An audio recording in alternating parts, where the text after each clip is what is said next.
베트남 사파와 하롱베이를 다녀와서 손재숙. 남편의 고등학교 동창 모임에서 해외여행을 다녀왔다. 이름하여 베트남 하노이 사파 트레킹. 우리도 부부 동반으로 참여했다. 여행하기 며칠 전 남편이 나에게 물어본다. 고등학교 친구 부인들에게 네일 아트를 하고 오라고 하면 어떨까? 주부의 입장에서 집안의 잡일에서 벗어나는 것만으로도 다들 좋아할 일이라고 대답했다. 며칠 지나서 남편은 나에게 네일 아트를 자꾸 권하고 자신도 염색약을 사 가지고 와서 머리카락을 갈색으로 염색한다고 수선을 떨었다. 여행 출발하는 날 일행이 모여서야 남편이 왜 그랬는지 이유를 알게 되었다. 함께 여행을 떠나는 친구들은 물론이고 그 부인들을 위한 이벤트로 여자들은 네일 아트를, 남자들은 염색을 하자고 제안했었고 실행에 옮긴 사람들에게는 1인당 30달러씩 주기로 했단다. 공항에서 출발하기 전에 네일 아트를 하지 않은 친구 부인들은 이벤트 상금을 받지 못했다. 바빠서 네일 아트를 하지 않은 친구 부인들은 공항에 도착하자마자 면세점에서 매니큐어를 사서 10손가락을 화려하게 단장을 하였다. 결국 30달러를 그들에게도 건네줬고 색색의 광채가 빛나는 두 손을 펴서 기념 촬영을 하며 우리는 소녀들처럼 까르르 웃어댔다. 부인들 중에 네일 아트를 가장 멋지게 해온 여성과 고교 동창들에게 가장 멋있는 염색을 한 염색광 시상식도 있었다. 여행 중에라도 일상에서 완전히 벗어나 보자는 의도였다고 한다. 이벤트 덕분에 우리 여자들 중에 처음 보는 사람들도 있었는데 서로의 손가락을 만져보면서 금세 친해지고 어색함이 사라진 것이다. 우리 일행은 새벽 2시에 만나 리무진 버스를 타고 인천공항으로 갔다. 인천공항에서 10시에 탑승하여 하노이 노이바이 국제공항에 도착하니 점심 무렵이었다. 후덥지근한 공기가 우리를 맞았다. 베트남이 우리보다 2시간 늦다. 왠지 2시간 이익을 본 것 같아 기분이 좋았다. 25인승의 미니버스는 고속도로를 따라 북쪽으로 6시간이나 달렸다. 중국과 국경을 맞댄 해발 1650m의 고산도시 사파로 가는 중이다. 사파는 경치가 아름답고 시원해서 프랑스인들의 피서지였다고 한다. 베트남은 전쟁이 일어날 경우 중국이 바로 밀고 내려올 수 있으므로 중국 국경 쪽은 길을 넓게 내지 않는 편인데 판시판 산이 있는 사파 때문에 이 고속도로를 내었다고 한다. 해발 3200m의 판시판 산은 동남아에서 가장 높은 산이어서 동남아시아의 지붕이라고도 불리운다. 새벽부터 서두르느라 잠을 설친 일행들은 피곤한 기색이 역력했다. 그래도 크게 불평하는 이가 없었다. 차는 지그재그로 산비탈을 따라 계속 올라갔다. 좁다란 다랭이 논이 끝없이 펼쳐지는 장관에 잠시 피곤함도 있고 가슴이 벅차올랐다. 산 정상에 이르니 어느덧 사방이 캄캄해졌다. 잠시 눈을 감았는데 갑자기 와 하는 탄성이 들렸다. 눈을 떠보니 칠흑 같은 밤하늘 아래에 휘황찬란한 뿔빛과 웅장한 건물들이 우리를 에워싸고 있었다. 허름한 시골집을만 보고 오다가 덩치가 큰 현대적인 건물들을 보니 마치 다른 세상에 온 것 같았다.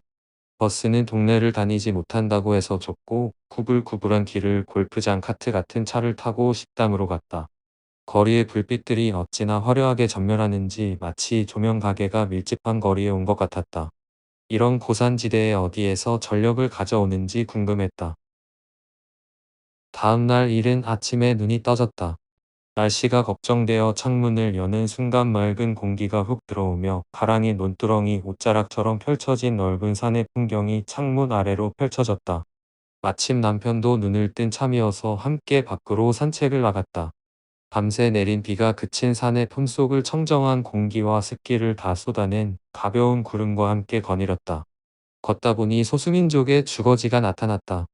집은 작고 초라했지만 민박으로 많이 활용하고 있었다. 여기도 경치가 좋은 곳엔 어김없이 카페가 자리 잡고 있었다. 이곳 소수민족은 장족이라 불리고 이곳이 약초마을이라 예전에는 약초를 팔아서 생활했다고 한다.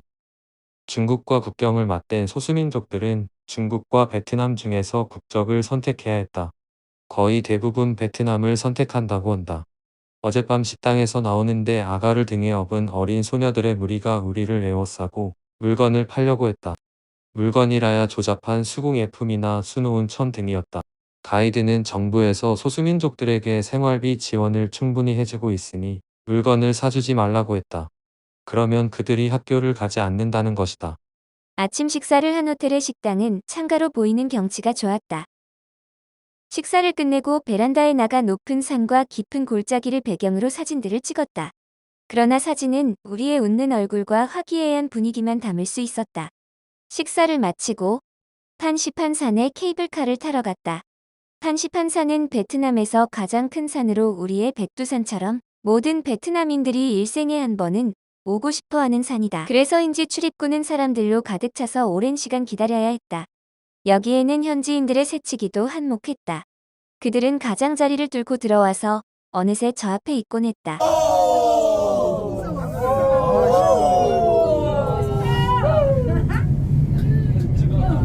2시간 넘게 줄을 서고 기다린 끝에 케이블카를 탈 수 있었다. 해발 3,200m의 산에 케이블카를 놓을 수 있는 베트남의 저력이 느껴졌다. 산의 고도가 높아 날씨가 지상과 확연히 달랐다.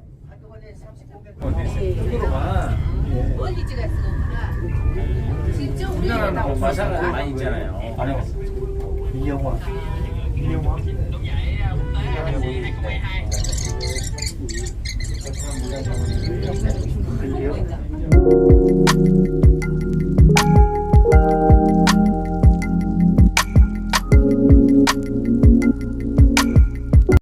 출발한 곳의 날씨는 맑았으나 정상은 안개가 끼고 비가 내려 아무것도 보이지 않아서 안타까웠다. 아쉽지만 중간중간에 보여진 산중턱에서 본 판시판의 경치는 내 눈에 담아두기에는 아까워 사진을 찍었지만 사진 한 장으로 어찌 다 표현하리요.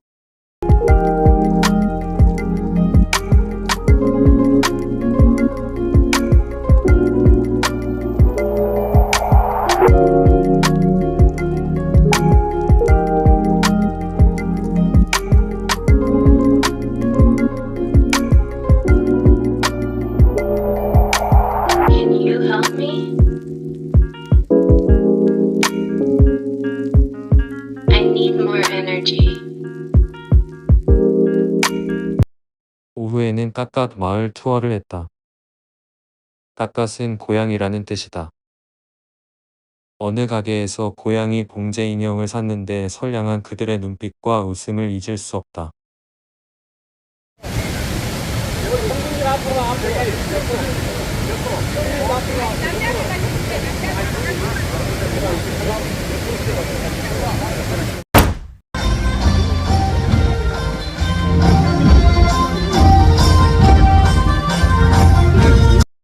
장족은 주로 검은 옷을 입는다. 이들의 자수가 유명한데 대개 검정천에 술을 놓은 것이어서 구입하기는 꺼려졌다. 또한 이곳은 청정지역이라 약초가 유명하다. 선물로 꽃차를 샀다. 나를 찍어. 이제 있는 것은 합격했겠죠. 그래서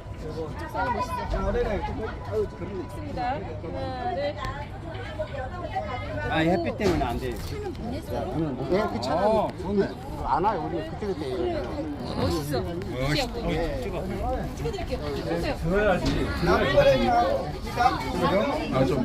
카메라를 들어서 좋아. 오케이. 좋아. 하나 주세요. 저녁에는 숙소 근처로 돌아와 시내 마사지 샵에 가서 피로를 풀었다. 혹시나 했는데 이번에도 혼자만의 시간을 갖겠다는 내 남편. 남편은 마사지 받는 것을 좋아하지 않는다. 언젠가 마사지를 받는데 앳된 소녀가 손가락과 팔꿈치를 이용해서 힘들게 등과 어깨를 누르고 자기 다리를 뒤틀리게 하는데 그러한 소녀의 손가락과 팔, 무릎은 뭐가 되겠는가를 생각하면 마사지를 받지 않고 차라리 그 시간에 시내 구경을 하고 차 한 잔과 맥주 마시는 시간을 갖겠다고 했다.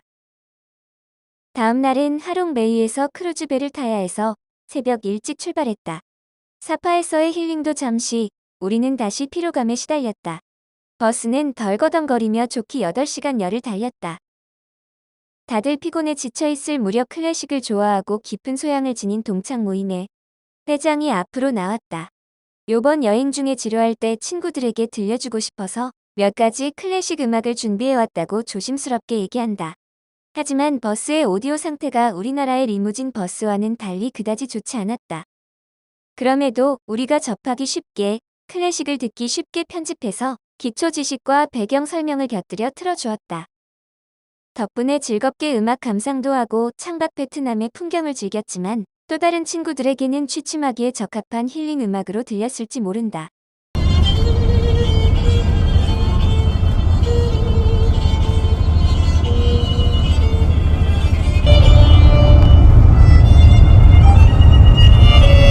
우리는 지금 크루즈를 타러 소형 배로 이동하고 있습니다. 드디어 크루즈에 승선할 때가 되었다. 크루즈 배는 규모가 커서 작은 항구에 들어오지 못하고 먼 바다에 정박해 있기 때문에 작은 배를 타고 건너갔다. 크루즈 배에서의 식사는 참 맛있어서 다들 좋아했다. 아마도 다국적 사람들이 방문하는 곳이라 음식 맛이 보편적이지 않나 싶다.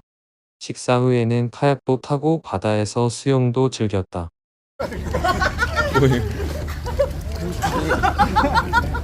구명조끼를 입고 바다로 뛰어들라는데 처음엔 무서웠으나 바다에 동동 떠 있는 사람들을 보고 나도 용기를 내어 바다로 뛰어들었다.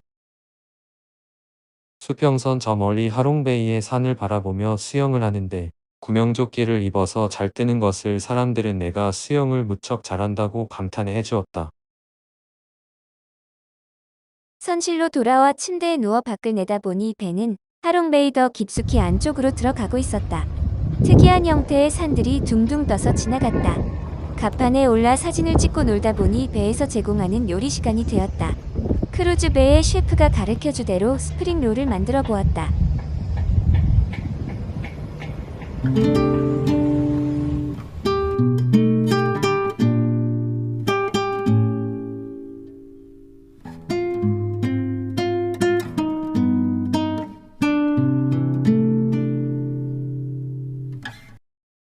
드디어 저녁 식사 시간. 우리 일행은 맥주와 와인을 곁들여 맛있는 뷔페 식사를 하였다. 모두들 주기가 오르려는 즈음 갑자기 홀에 불이 꺼졌다. 놀라서 중앙을 보니 해피 버스데이, 해피 버스데이 투 유 하며 제복을 입은 배의 승무원들이 생일 케이크를 들고 행진을 하면서 입장하지 않는가. 흐린 조명이라 분명하지는 않지만 여인들의 사진이 인쇄된 프랑카드들 들고 선실 곳곳을 두 바퀴나 돌더니 우리 일행 앞에 멈추어 섰다. 여기 올해 20살 인생을 3번째 맞이하신 여인들이 계십니다. 앞으로 나와주세요. 나를 포함해 올해 60회갑을 맞이한 친구 부인들이 그 주인공이었고 우리에게 생일 목갈 모자를 씌워주고 케이크를 하나씩 건네주었다. 객실에 있는 모든 사람이 박수를 치면서 함께 노래를 부르며 축하해준다. 여행사 대표가 특별히 준비한 이벤트로 주인공들을 축하해주면서 함께한 모든 여성들에게도 선물 봉투를 전했다. 서빙한 승무원들을 일렬로 세워 팁을 주는 재미있는 장면도 연출했다.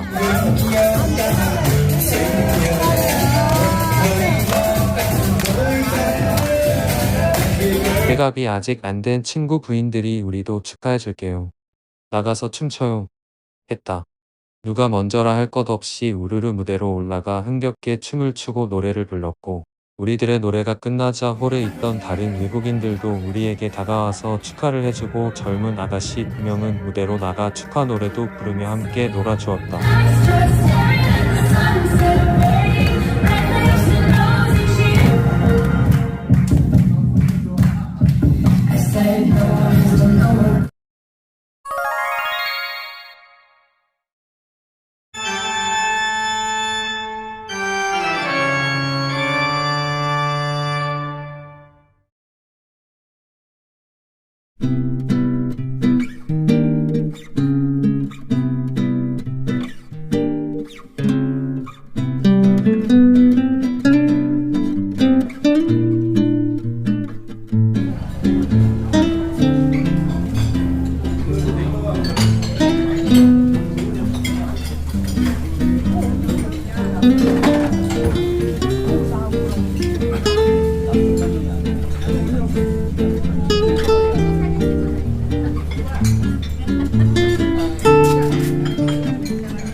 하롱베이에서의 셋째 날은 천상에서 본 노을처럼 아름다웠다.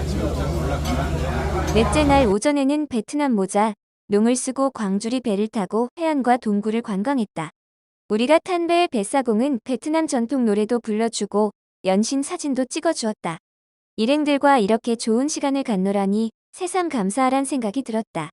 배로 돌아와 마지막 점심을 먹고 승무원들의 배웅을 받으며 헤어졌다.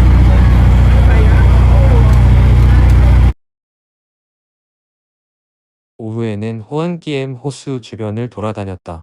과일 가게에서 두리안과 망고스틴, 부탄 등의 과일을 마음껏 먹고 나서 삼삼오오 흩어져 각자 쇼핑을 했다. 여인들의 눈이 그 어느 때보다도 반짝거렸다. 저녁 식사는 하노이에서 가장 큰 뷔페 식당에서 식사를 했다. 규모가 어찌나 큰지 거기에서 일행을 잃으면 찾을 수 없다 한다. 한국인이 운영하는 식당이라 한다. 그 호화로움과 광활함에 놀랐다. 한국의 결혼식 뷔페에서 영감을 받았나 싶었다. 우리가 민속주를 사고 싶어 해서 가이드가 우리를 야시장에 데려다 주었다. 팀별로 쇼핑하라고 자유시간을 주어 어슬렁거리는데 한 무리의 젊은이들이 거리에서 음악을 틀어놓고 춤을 추고 있었다. 그들이 우리 일행 중 한 명의 팔을 잡아 끌어당겼다. 우리도 함께 춤을 추고 놀았다. 자기들보다 한참 나이 많은 우리들이 춤을 추고 함께 즐기자 새삼 놀라운지 연신 사진을 찍고 킥킥거리며 웃었다.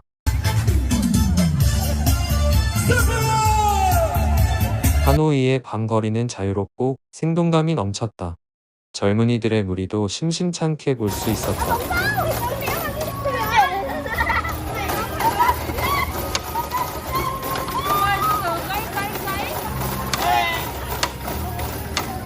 나는 하노이를 10여 년 전에 방문한 적이 있다.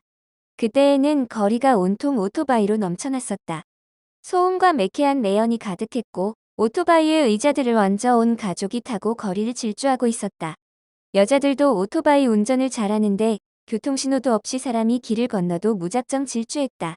그래도 사고가 나지 않았다. 지금도 나를 향해 질주하던 한 여성의 맹렬한 눈빛을 잊지 못한다. 그런 눈빛을 가진 베트남은 잠재력이 많은 나라라고 생각된다. 지금은 반은 오토바이가, 반은 자동차가 거리를 뒤덮고 있다. 하노이는 한자어로 강한에 있다라는 뜻이란다. 집안이 약해서 아파트를 지을 때에는 집안 공사를 단단히 한다고 한다. 베트남도 자식을 키우는데 돈이 많이 들어 자식을 많이 낳을 수 없다고 한다. 평범한 서민들은 맞벌이를 해야 자식을 키우고 살 수 있다.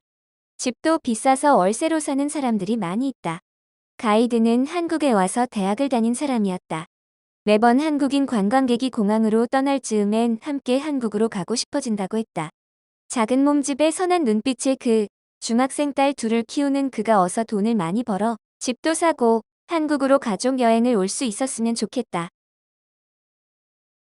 즐거운 4박 5일의 일정을 마치고 한국에 돌아온 우리는 출발한 곳에서 뿔뿔이 흩어졌다. 이전에는 자유여행을 좋아하는 편이었다. 그러나 이번에 단체 관광 패키지로 지인들과 여행을 가보니 이 또한 좋다. 패키지는 또한 사람 여행이기도 하다. 피곤하고 불편할 상황에서도 큰 불평을 하지 않는 친구들을 보며 교양이 있고 멋있게 나이 먹어가고 있구나라고 느꼈고 솔직히 속내를 얘기하는 사람을 보며 역시 친구들의 모임이구나라고 생각했다. 아름답고 지혜로운 친구 부인들에게도 감탄을 했다. 다음에는 더욱 친해져 있으리라.